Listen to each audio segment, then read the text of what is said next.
बाह्य source, external source जिसके द्वारा हम कर्मचारियों की भर्ती करते हैं, जब बाहरी साधनों से हम कर्मचारियों की भर्ती करते हैं तो इससे क्या लाभ होता है। एक तो आंतरिक भर्ती हो जाती है, बाहर किसी व्यक्ति को पता ही नहीं लगता है, ठीक है, पोस्टिंग हो जाना, कर्मचारियों का ट्रांसफर कर देना, ठीक है। इस प्रकार अंदर ही अंदर जो भर्ती होती है वो आंतरिक भर्ती होती है। पर बाहरी भर्ती जो बाहरी साधनों के द्वारा होती है सभी को पता लगता है। उससे क्या लाभ होता है, योग्य कर्मचारी मिलते हैं।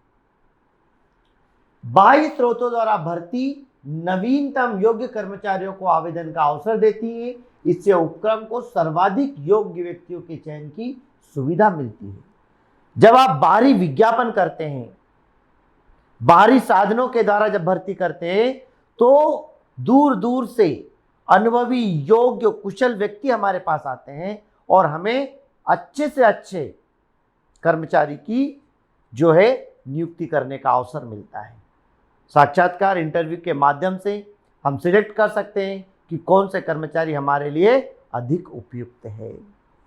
तो बाहरी विज्ञापन का फायदा होता है कि बाहर दूर दूर से योग्य व्यक्तियों को जब उसका पता लगता है तो वो हमारी संस्था में आवेदन के लिए प्रेरित होते हैं।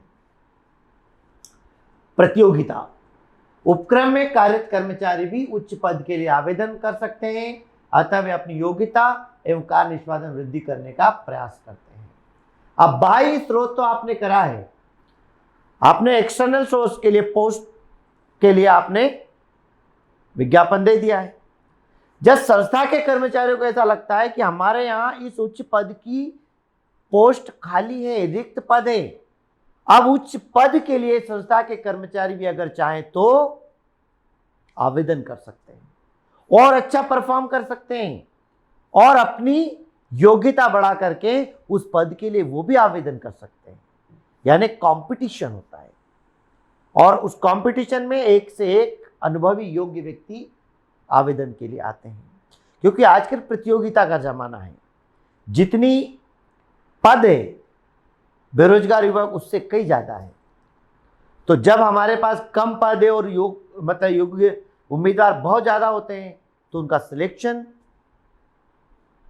बहुत कॉम्पिटिटिव हो जाता है।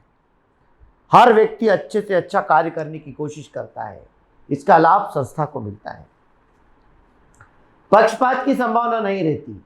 सामान्यतः बाहरी भर्ती में आवेदन करने वाले सभी व्यक्ति नए होते हैं, अतः सिलेक्शन में किसी प्रकार की पार्शियलिटी की संभावना नहीं के बराबर हो जाती है। शून्य नहीं बोल सकते हम, लेकिन फिर भी जब सभी व्यक्ति नए होते हैं, किसी से हमारा कोई भी रिलेशन नहीं होता है, तो हम उन नए व्यक्तियों में से उन्हीं व्यक्तियों का सिलेक्शन करते हैं जो योग्य है।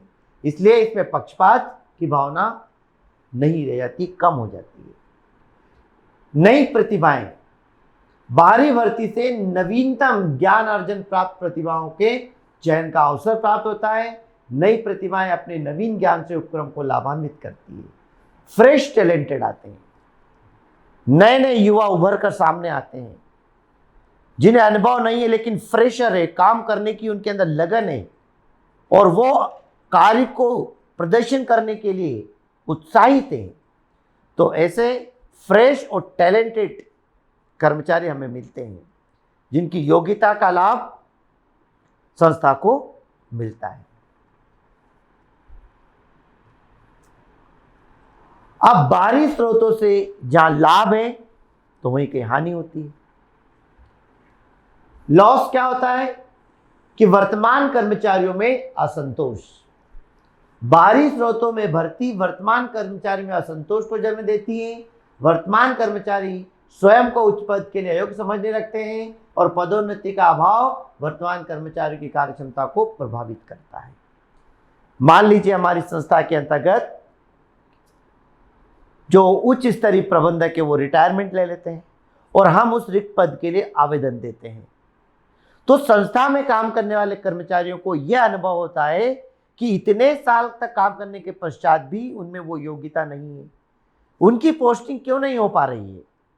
अतः नए कर्मचारियों की भर्ती के कारण जो पुराने कर्मचारी वो अपने आप को हीन समझने लगते हैं उनके अंदर एक असंतोष उत्पन्न हो जाता है कि इतने साल से वो काम कर रहे हैं, तो अनुभवी कर्मचारियों को वो अवसर मिलना चाहिए।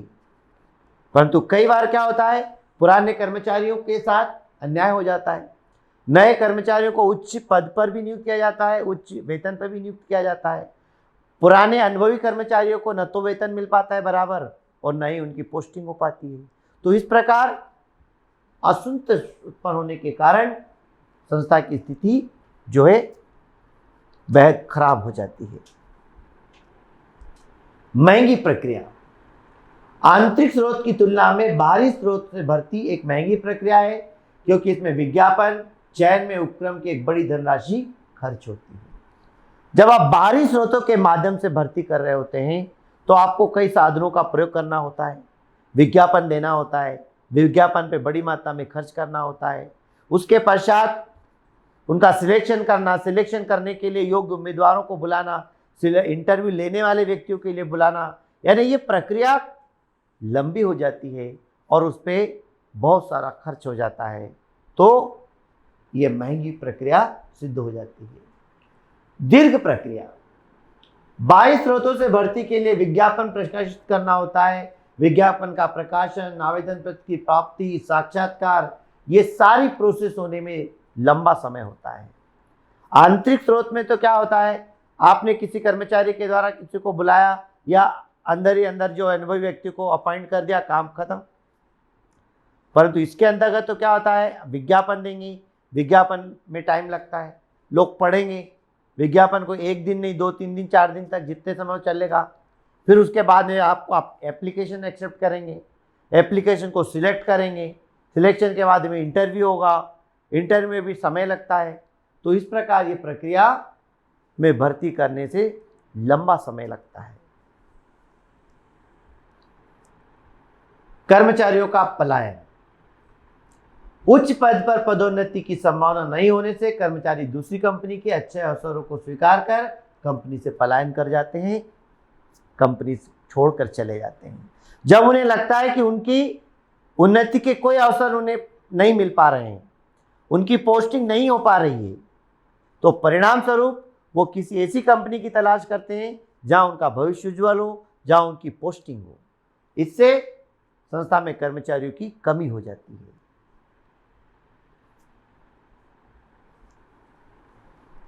तो इस प्रकार बेटा इन हानियों के पश्चात ये देखा जाता है कि भर्ती की मेथड क्या होती है, किस प्रकार भर्ती की जाती है।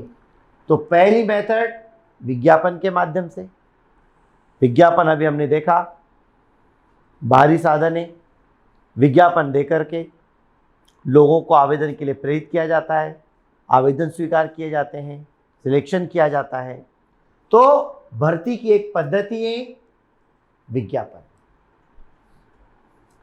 दूसरी पद्धति है रोजगार कार्यालय, एम्प्लॉयमेंट ऑफिस होता है।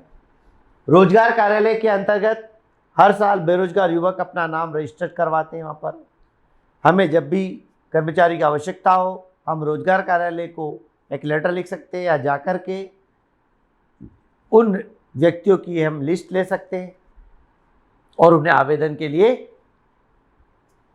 यहाँ से लेटर भेज सकते हैं, उनका इंटरव्यू लेकर के उनकी भर्ती कर सकते हैं।